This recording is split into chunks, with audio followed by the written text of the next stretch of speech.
చెడుతనాన్ని ఎంతగా అసహించుకోవాలంటే కొన్ని ప్రాముఖ్యమైన విషయాలు మీతో చెప్తాను. ఒకవేళ దేవునిని ప్రేమించేవాడు చెడుతనాన్ని అసహించుకోకపోతే ఏం జరుగుతుంది? చెడుతనాన్ని అసహించుకోకపోతే ఏం జరుగుతుంది? ఎంతగా అసహించుకోవాలంటే ప్రభు అంటున్నాడు, రండి 1 కొరింథీయులకు రాసిన పత్రిక 5వ అధ్యాయం 1-2 వచనాలు. మీలో జారత్వం ఉందని వదంతి కలదు.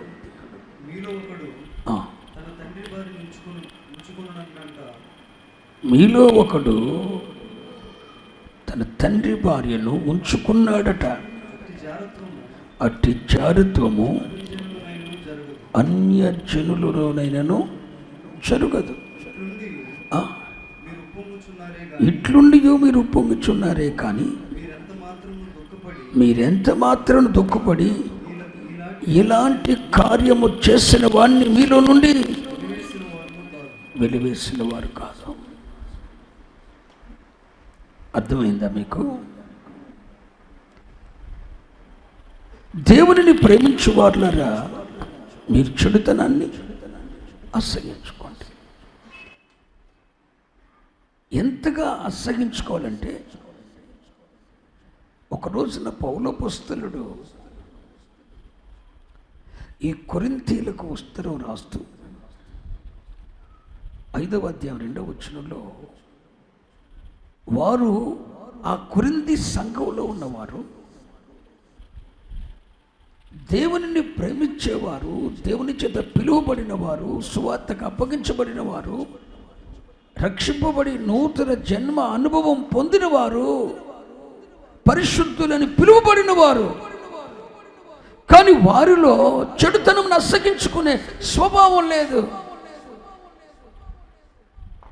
చెడుతనం అసహించుకునే స్వభావం లేదు. అన్యజనులలో కూడా లేని ఏంటి? అన్యజనులలో కూడా జరగని, దేవుణ్ణి ఎరగని వాడు కూడా అలాంటి దౌర్భాగ్య పని చేయడు. దేవుని ఎరగని వాడు కూడా అలాంటి దౌర్భాగ్య పని చేయటానికి ఫీల్ అవుతాడు. అన్యజనులలోనైనా జరగని, దేవునిని ఎరుగని అన్యజనుల్లో కూడా జరగని, ఒకవేళ ఎవడైనా దేవుణ్ణి ఎరగని వాడు అలా చేయటానికి ఫీల్ అవుతాడు. కానీ కొరింథీలో ఉన్న సంఘం మాత్రం చెడుతనాన్ని అసహించుకోకపోగా చెడుతనంతో పొత్తు పెట్టుకున్నారండి. ఎంత పొత్తు పెట్టుకున్నారంటే, పేరుకు మాత్రం పరిశుద్ధులని పిలువబడుతున్నారు, రక్షింపబడిన వారన్న పేరుంది, నూతన జన్మ పొందిన వారన్న పేరుంది, పరిశుద్ధ సంఘంలో చేర్చబడినారు. కానీ అన్యజనులలో కూడా జరగని అలాంటి పని అన్యజనుడు కూడా చేయటానికి ఇష్టపడడు. అలాంటి కార్యాన్ని కొరింథీలో ఉన్నవారు చేస్తున్నారు. అంటే వాళ్ళు చెడుతనాన్ని చెప్పండి అసహించుకోవాలి. ఏంటి వాళ్ళు చేస్తున్న కార్యం? అందులో ఒకడట, సంఘంలో ఉన్నవాడు ఒకడట, ఒకని భార్యను ఉంచుకున్నాడట. ఒకని భార్యను ఉంచుకున్నాడట. ఉంచుకున్నాడు, మళ్ళీ ఉప్పొంగుచున్నాడట. నేను దేవుణ్ణి ప్రేమిస్తున్నాను, దేవుని కొరకు బ్రతుకుతున్నాను, దేవుని కొరకే జీవిస్తున్నానని ఉప్పొంగుచున్నాడట. నేను దేవుని కొరకు సాక్షిని, దేవుని చేత పట్టబడిన వాడిని, దేవుని చేత పిలువబడిన వాడిని అని ఉప్పొంగుచున్నాడట. చెడుతనాన్ని అసహించుకోవలసిన వాడు చెడుతనంతో పొత్తు పెట్టుకొని లోకాన్ని ప్రేమిస్తూ ఒకని భార్యను ఉంచుకున్నాడట. పౌలయ్య గారు కూడా కన్ఫర్మ్ చేసి చెప్తలా, వదంతి కలదు, ఉంచుకున్నాడట. హలో, వదంతి పుట్టింది. కొరింథీ సంఘంలో ఉన్నవాడు ఒకని భార్యను ఉంచుకున్నాడట అన్న వదంతి పుట్టింది. పౌలయ్య గారు కూడా దాన్ని కన్ఫర్మ్ చేసి మాట్లాడుతున్నా. ఒకని భార్యను ఉంచుకున్నాడట ఒకడు. ఈ వదంతి కలదు. మీరు దేవునిని ప్రేమించేవారైతే ఇలాంటి కార్యం అన్యజనుల్లో కూడా జరగదుగా. మరి మీలో ఎలా జరుగుతుంది? మీరు చెడుతనం నశగించుకోవలసిన వారు కదా. దేవునిని ప్రేమించేవారులరా చెడుతనం నశగించుకోనండి లేఖనం చెప్పలేదా? మరి ఎందుకు చెడుతనంతో మీరు పొత్తు పెట్టుకున్నారు? ఒకని భార్యను ఉంచుకున్నాడట వదంతి సంఘములు ఎందుకు వచ్చింది? వదంతి వాస్తవికతను పక్కన పెట్టండి. వదంతి వచ్చింది. అప్పుడు పౌలయ్య గారు అంటాడు, ఇట్టి కార్యం అన్యజనుల్లో కూడా జరగదు. ఓ దేవుని జనాంగమా, దేవుని పిల్లలారా,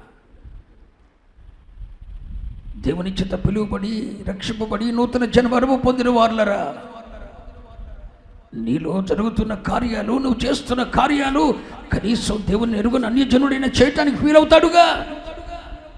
నువ్వు ఎందుకు ఫీల్ అవ్వట్లేదు? ఇక మనస్సాక్షి లేదా? చెడుతనం నశగించుకోవాల్సిన నీవేనా?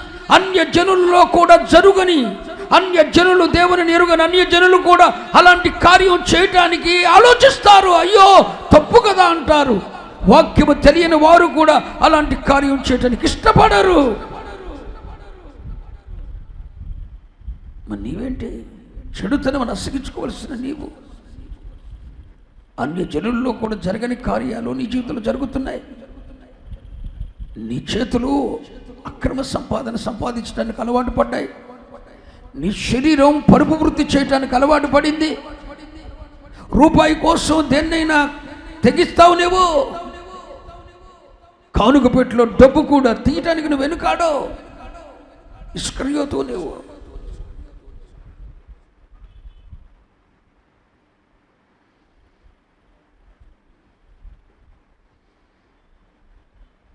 నీలో జరుగుతున్న కార్యాలు అన్ని జనుల్లోనైనా జరుగుతాయా? ఎంత విచ్చలవిడితనంగా ప్రవర్తిస్తున్నావు. జీవవాక్యాన్ని చేతపట్టుకొని లోకంలో జ్యోతుల వలె ప్రకాశించవలసిన నీవేనా? నీలో జరుగుతున్న కార్యాలు దేవునిని ఎరుగని అన్యజనుల్లోనైనా జరుగుతాయా? దేవునిని ఎరుగని అన్యజనులు కూడా అలాంటి కార్యము చేయటానికి ఆలోచిస్తారే. మరి నీలో ఆ ఫీలింగే లేదు. ఎందుకని? మరలా అన్యజనుల్లో కూడా జరగని కార్యాలు, అన్యజనుల్లో కూడా జరగని కార్యాలు, అన్యజనులు కూడా చేయని చెడ్డ క్రియలు నువ్వు చేస్తావు. మళ్ళా పైగా ఉప్పొంగుతున్నావు. మనస్సాక్షి పనిచేస్తుందా? బండి మీద ఊరకొక్క తిరిగినట్టు తిరుగుతున్నావు. మనస్సాక్షి పనిచేస్తుందా? చెడుతనమును పొట్టు పెట్టుకోవద్దు. అసహించుకోవలసిన వారు చెడుతనమును లోపల పెట్టుకొని ఉప్పొంగకూడదు.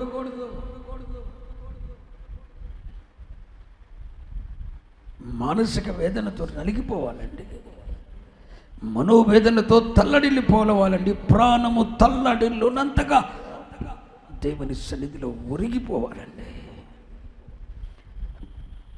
ఈనాటి క్రైస్తవ జనాంగం అన్యజనుల్లో కూడా జరగని, దేవునిని ఎరుగని అన్యజనులు కూడా చెయ్యని క్రియలు, అన్యజనుల్లో కూడా జరగని కార్యాలు జరుగుతున్నాయి. లంచగొండులైపోయారు, వ్యభిచారులైపోయారు, ద్రోహులైపోయారు, తల్లిదండ్రులకు అవిధేయులైపోయారు. అరే, దేవునిని ఎరుగని అన్యజనులు పిల్లలు కూడా అలా చేయరు. కన్ను చేస్తున్నావు. దేవునిని ఎరుగని అన్యజనుల్లో కూడా నీలాంటి కార్యం చేసేవారే ఉండరు. కన్ను చేస్తున్నావు. మళ్ళీ పైగా ఉప్పొంగుతున్నావు. మనస్సాక్షి పనిచేస్తుందా అని అడుగుతున్నా. నువ్వెవరివైనా కావచ్చు, ఎనీవన్. చెడుతనం నశగించుకోవలసిన నీవు చెడిపోయిన కార్యాలు చేస్తూ పొంగుతున్నావు.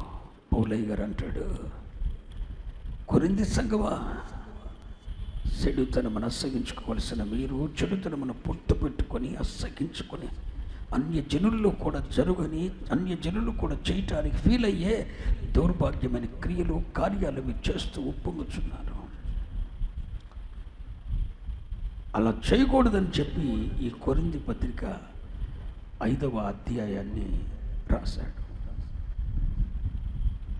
ఈ కొరింథీ పత్రిక 5వ అధ్యాయం అంతా కూడా ఒక దేవుని బిడ్డ ఎలా ఉండాలి, చెడుతనంతో అసగించుకోకుండా ఉండాలి, ఎలా బ్రతకాలి అనే విషయాన్ని రాస్తూ 5వ అధ్యాయాన్ని రాశాడు.